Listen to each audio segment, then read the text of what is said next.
What is up, Poke Peeps and Masters? This is Russ here, PokeRuss here, and we are back for another Deck Tech Tuesdays. Deck Tech Tuesdays is it's a series where I go over different deck profiles, pretty similar to what I did before on the channel with deck profiles, but we go over different decks, sometimes competitive, sometimes not, just fun decks that really show the unlimited potential of a lot of cards in this game, and the game's just so good that even, especially at a slightly lower than top tier competitive meta, and the competitive meta is super open as well, but you can do really well and do a lot of different things and just catch your opponent off by surprise.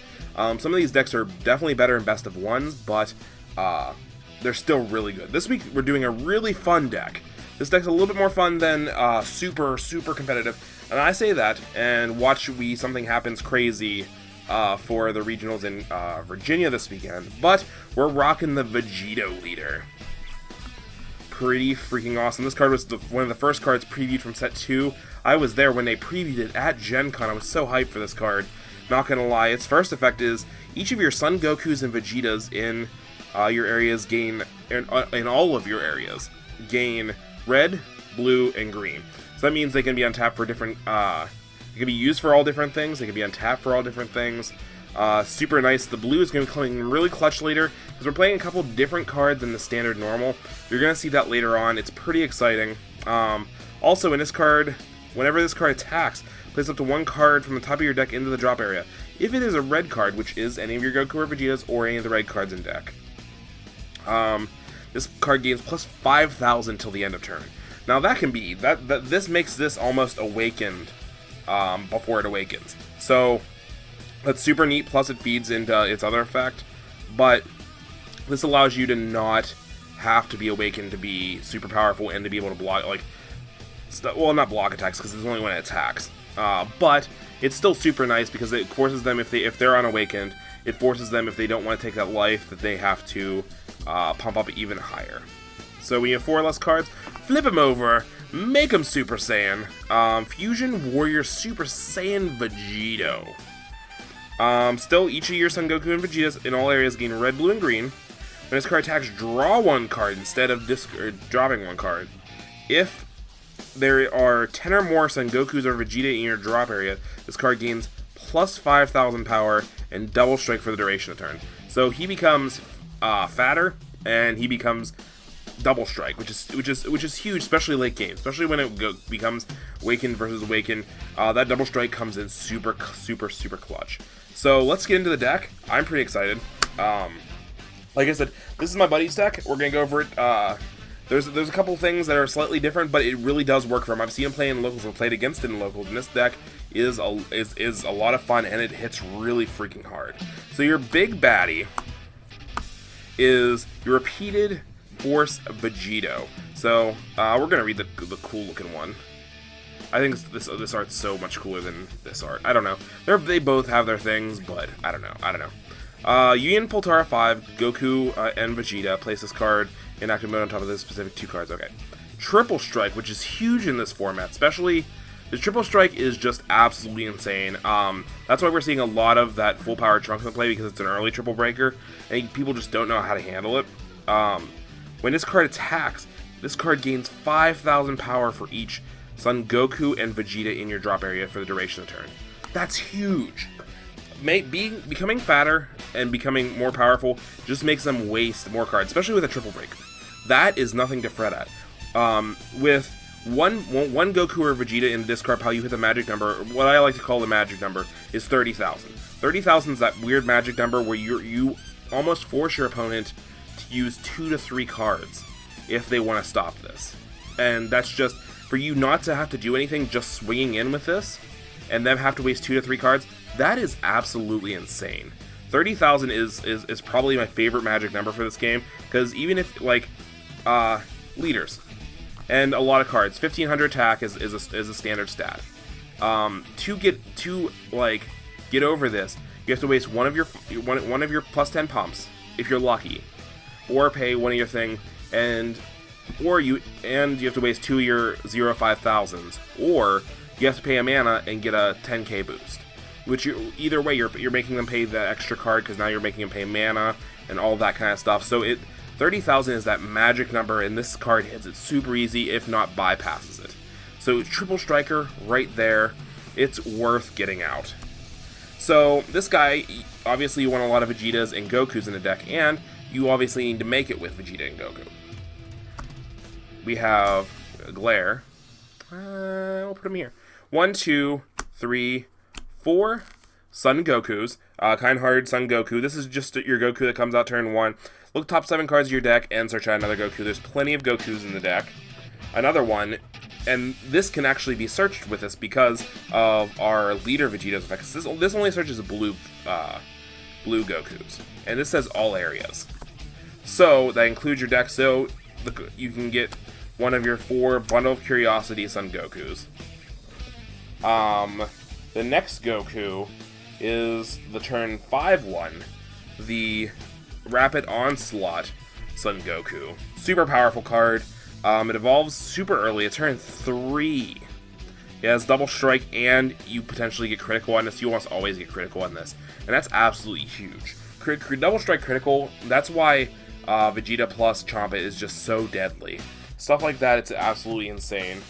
When we're also running one more Goku, one of my favorite Gokus that I've talked about since set 1 is Awakening Rage Sun Goku. Now, he doesn't get the triple strike. He has double strike, but he doesn't get the triple because we're not running any Krillins. But he is one of the few cards that can get rid of tokens because of his effect that when this card's put into play, choose any number of your opponent's battle cards whose total cost equals up to 6 or less and KO them.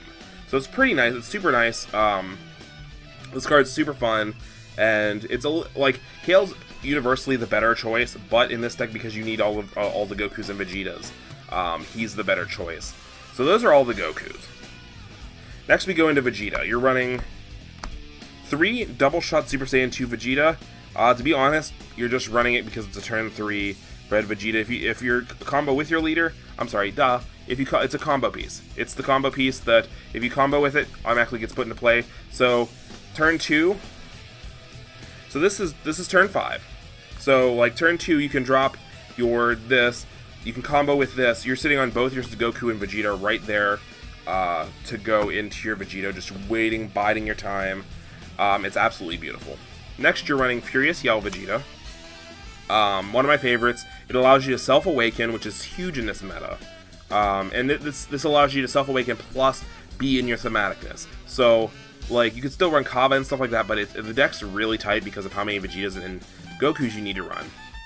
So, this allows you to self-awaken. You could honestly put this up to 3. It's a preference question. But with his first ability, to be honest, you don't have to awaken as fast as your opponent does. Next, we have Vegeta, Prince of Speed. We were rocking 2 of those. The standard, when you play this card, if you have 5 or more energy, draw 2 cards. Super nice, and you can evolve it if you wish to. I don't suggest you evolving if you're going to just pull Pulsar on top of it, to be honest, but there might be a play for that. Next is 3 God Charge Vegetas. This is another evolution, and it has critical and dual attack. Dual attack critical is almost as important as double strike critical. Super nice, super useful, and if this card evolves off of a card, choose one of your opponent's battle blockers and return it to their hand. So it has a super use if you decide to evolve it. You might not to. You do have the turn 3 that you could evolve into the turn 6. It's super nice, but it's an option. It's an option. It's beautiful. You're running 3 Balm of the God Tempter. This searches out your Whis. You are running a high-end deck with your level 7s and your level 6s, so you do want a mana ramp, and you're running this mana ramp, and you're running objections later on. You're running your standard 4 Vados. Vados is your plus 10k for your red leader. Next, we're running 2 of these. 2 of these, most of these are in here because of the next card. These are pretty good. They do kind of fit they're kind of outcasted with the rest of the deck, but this comes into play afterwards. You're running 4 Bobbies, Mind Control Bobbies. When this card's put into play, look at the top 7 cards of your deck, choose 2 red battle cards, amongst them with 2500 power or less, other than Evil Wizard Bobbity, and put them into play. So this gets out a lot of big guys doing its thing. Mind Control Bobbity, if not stopped by yellow and stuff like that, it's absolutely insane. And when it goes off, like getting to drop this guy off of it, insane. Just getting those +3 plus potentially another one if you get a chance. If you get a chance, it's super awesome. And all of your Gokus and Vegetas are red, so you just get pluses off of it. It's super nice. I love the Mind Control Bobbity variant. It's super fun and cool. Next is 3 objections. We're running 3 objections and 2 of the Whis. Just because the deck is kind of tight. You could potentially drop one of your 4th Mind Control Bobbities for another objection. It's a possibility, but I think 3 objections currently isn't a bad thing because late game you don't want that 4th objection. That 4th objection is just so. But 3 just ruins the consistency. I don't know exactly how I like it or not. Like it's really weird. It's really weird. It's a really risky play to run 4 or 3 or whatever. I'm not saying which one's right and which one's wrong. They're both could be. There's just different circumstances. They're both really good. We're playing 3 Whis' Coercions. Here's your negate. You side the 4th. You always side the 4th negate. Potentially even Mafubas. You're also siding in your Sensu Beans and all that kind of stuff because we're actually not writing Sensu Beans. We're still writing something slightly different. Slightly different because we're going to abuse. We're going to absolutely abuse this guy. We're going to abuse him and run 2 Zeno buttons.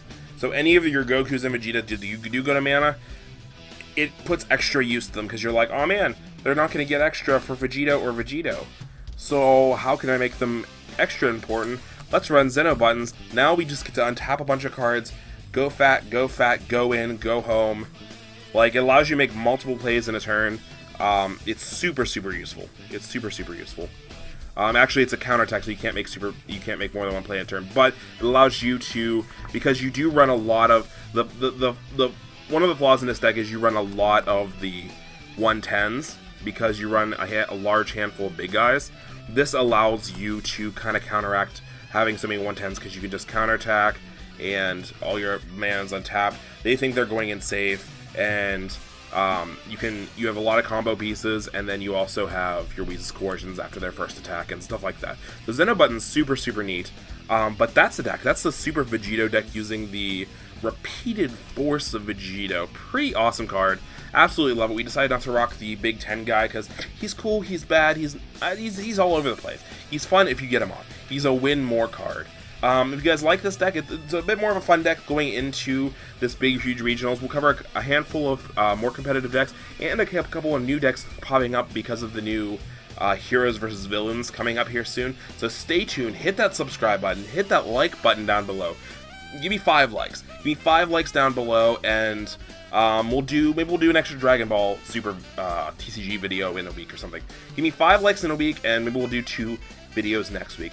Let me see that in the comment section, and I will see you guys in the next episode. Have a great day. PokeRuss out. Peace.